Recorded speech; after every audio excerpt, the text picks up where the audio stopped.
우리 다 함께 사도신경으로 우리의 신앙을 고백드리시면서 6월 20일 월요일 아침 예배를 우리 하나님 앞에 올려드립니다. 나는 전능하신 아버지 하나님, 천지의 창조주를 믿습니다. 나는 그의 유일하신 아들, 우리 주 예수 그리스도를 믿습니다. 그는 성령으로 잉태되어 동정녀 마리아에게서 나시고 본디오 빌라도에게 고난을 받아 십자가에 못 박혀 죽으시고 장사된 지 사흘 만에 죽은 자 가운데서 다시 살아나셨으며 하늘에 오르시어 전능하신 아버지 하나님 우편에 앉아 계시다가 거기로부터 살아있는 자와 죽은 자를 심판하러 오십니다. 나는 성령을 믿으며 거룩한 공교회와 성도의 교제와 죄를 용서받는 것과 몸의 부활과 영생을 믿습니다. 아멘.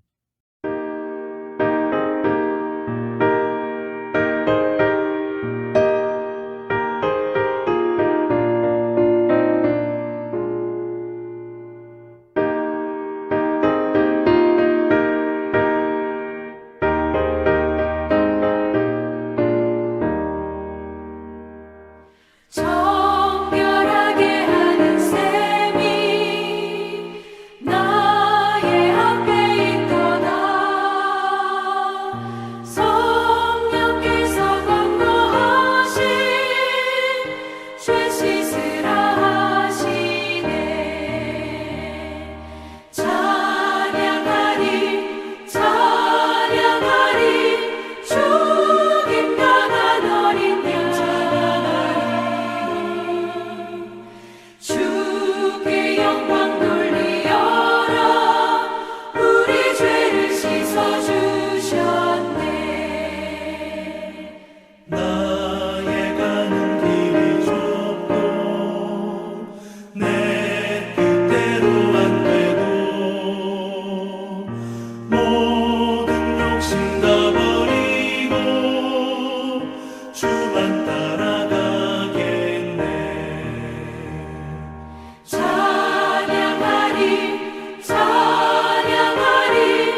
오늘 함께 보실 하나님의 말씀은 사무엘상 8장 1절로 9절 말씀입니다.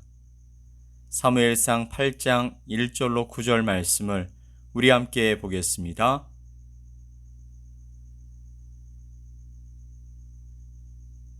사무엘이 늙음에 그의 아들들을 이스라엘 사사로 삼으니 장자의 이름은 요엘이요 차자의 이름은 아비야라. 그들이 브엘세바에서 사사가 되니라.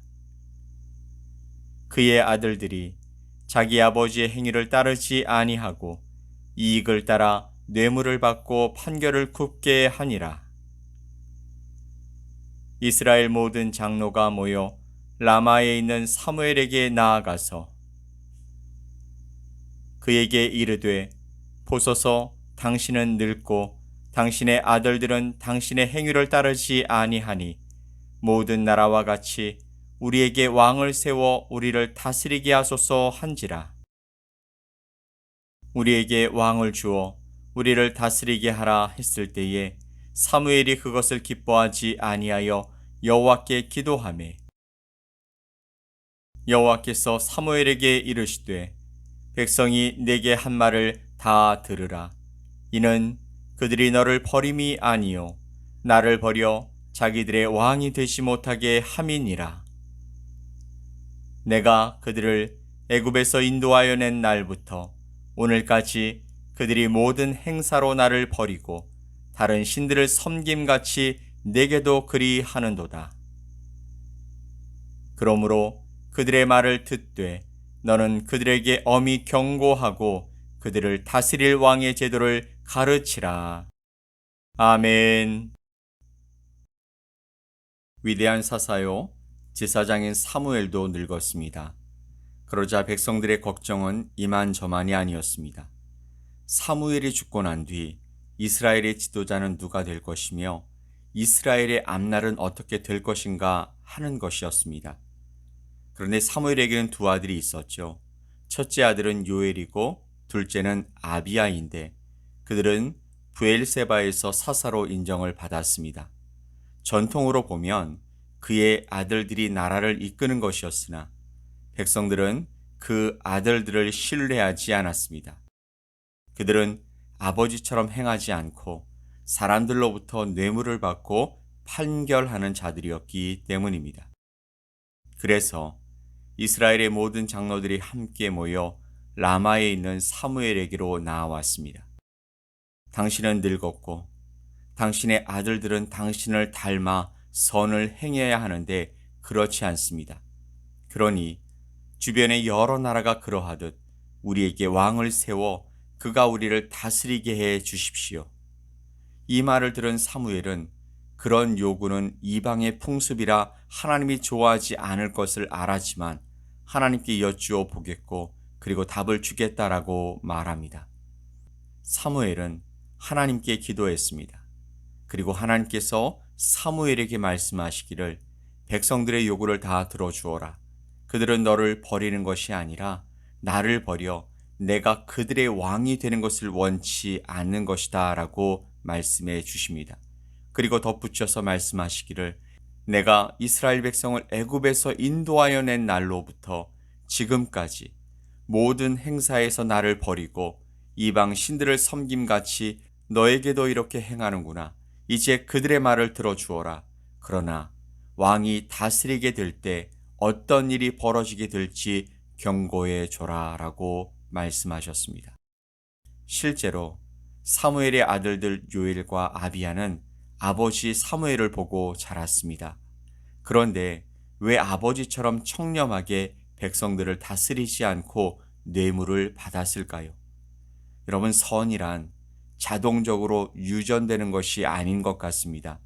일반적으로 부모를 보고 자란 자식들은 대체적으로 성격적 유전을 갖지만 특히 인격적인 면은 스스로 하나님 앞에서 다듬어져 나가야 하는 것이죠.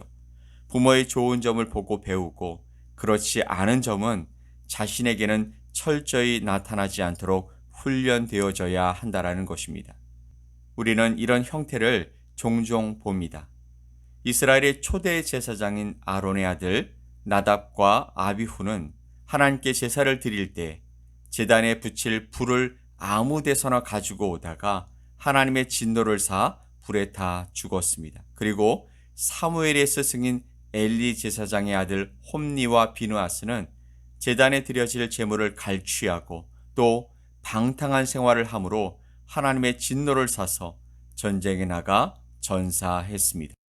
하나님의 뜻을 행하지 않는 아들은 아버지가 아무리 훌륭해도 하나님이 기뻐하시지 않으신다는 것과 하나가 아니라 둘이라도 하나님은 심판하신다는 것을 보여주시는 것이죠. 엘리는 대를 잇지 못했고 사무엘도 마찬가지인 것입니다. 아버지의 입장에서 보면 아들의 신앙 교육이 얼마나 절실한가를 보여주는 것이죠. 내가 하나님 앞에서 잘 살면 하나님은 내 아이들을 알아서 돌봐주실 것이라는 생각은 직무유기와 같은 것입니다. 그에게 하나님을 섬기는 것이 우선순위이지만 자식을 돌보는 것도 하나님이 맡기신 사명이라는 것이죠. 세상에서 이 일에 큰 소리 칠 사람은 아무도 없습니다. 그래서 우리는 기도해야 하는 것입니다. 하나님의 축복이 나에게서 나의 자녀들에게로 이어질 수 있도록 말입니다.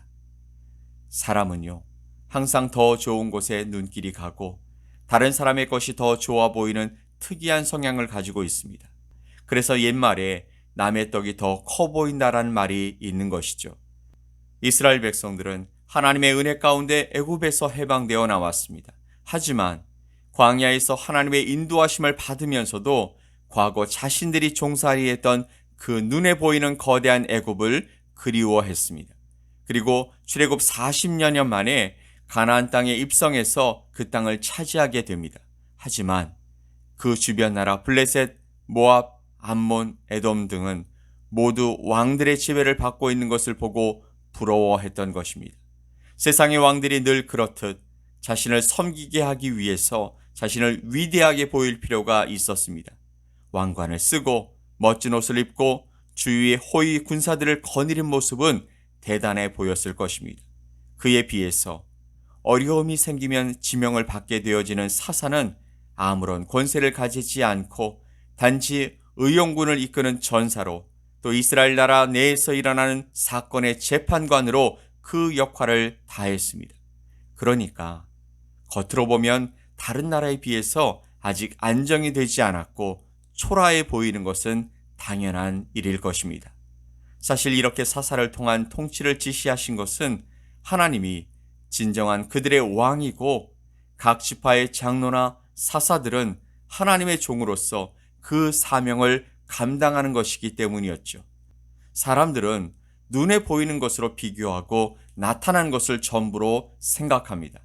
하지만 하나님은 눈에 보이시는 분이 아니십니다. 지금까지 백성들 나름대로는 좋은 사사가 나타나 이끌면 좋겠으나 그렇지 못할 때는 하나님을 믿는 믿음 아니고서는 붙들 것이 없는 존재가 되는 것이었죠. 즉, 오늘 백성들이 인간 왕을 요구한다라는 것은 하나님을 왕으로 섬기는 신앙을 지켜나갈 자신이 없다는 것을 말하는 것입니다. 그들은 눈에 보이는 세상만을 보고 있는 것이죠. 하나님은 이 점을 사무엘에게 지적하셨습니다. 하지만 눈에 보이는 세상은 우리에게 좋지 않은 것을 숨기고 좋게 보이는 것만 부각시켜서 갖고 싶도록 만드는 것입니다. 우리가 항상 실패하는 것은요, 외형에 치우치고 실체를 보지 못하고 세상의 힘을 따라가면서도 진정한 힘이신 하나님을 잊어버리고 외면하는 것 때문입니다. 하나님은요, 그것을 알려주고 그래도 원한다라면 그렇게 해주라고 말씀하십니다. 이스라엘 백성들은 자신들이 원하는 대로 되어 힘든 과정을 겪을 것이기 때문이죠. 결국 그렇게 되었을 때 백성들은 다시 하나님을 찾게 될 것이기 때문입니다. 그러면 왜 하나님은 그런 모든 상황을 아시면서도 왕을 허락하시는 것일까요? 그것은요, 아무리 그 상황을 설명하고 이야기해 준다 해도 사람들은 자신이 경험해보지 않은 것을 돌이키려고 하지 않기 때문인 것입니다. 아무리 좋은 방법, 좋은 길을 알려주셔도 자신이 맞다고 생각하기 시작하면 굽히지 않는 것이 사람들의 마음임을 아셨기 때문입니다. 그래서 백성들의 선택, 구함이 틀린 것을 아시지만 하나님이 그냥 허락해 주시는 것이죠. 사랑하는 성도 여러분, 우리의 왕은 누구입니까? 우리가 하나님의 백성이라는 사실을 언제나 잊지 맙시다. 하나님의 방식과 세상의 방식을 섞으려고 하지 맙시다. 하나님 외에 다른 어떤 것을 우리의 왕으로 삼으려고 하지 맙시다. 이 세상에는 완전한 왕이 없습니다. 완전한 왕은 오직 한 분, 우리 주 예수 그리스도 한 분뿐인 줄 믿습니다. 그리스도는 우리의 왕으로 이 땅에 오셨습니다. 그는 공의로우시며 겸손하신 왕이며 우리에게 구원을 베푸시는 왕이십니다. 그러므로 다른 왕을 구하지 맙시다. 하나님께서 우리의 왕이 되신 것을 인해서 감사하면서 그리스도를 왕으로 모시고 살아가는 우리 모두가 되기를 예수 그리스도의 이름으로 간절히 축복합니다. 아멘. 우리 함께 기도합시다. 우리를 사랑하시는 하나님 아버지 감사합니다. 우리의 왕이 되셔서 우리를 인도하시는 하나님, 진정한 왕이 누구신지 보여주시고 우리와 동행해 주시옵소서. 다른 것에 한눈 팔지 못하도록 우리를 인도해 주시옵소서. 믿고 감사드리며 예수 그리스도의 이름으로 기도 올리옵나이다. 아멘. 하늘에 계신 우리 아버지여, 이름이 거룩히 여김을 받으시오며 나라가 임하시오며 뜻이 하늘에서 이루어진 것 같이 땅에서도 이루어지이다. 오늘 우리에게 일용할 양식을 주시옵고 우리가 우리에게 죄 지은 자를 사하여 준 것 같이 우리 죄를 사하여 주시옵고 우리를 시험에 들게 하지 마시옵고 다만 악에서 구하시옵소서. 나라와 권세와 영광이 아버지께 영원히 싸움나이다. 아멘.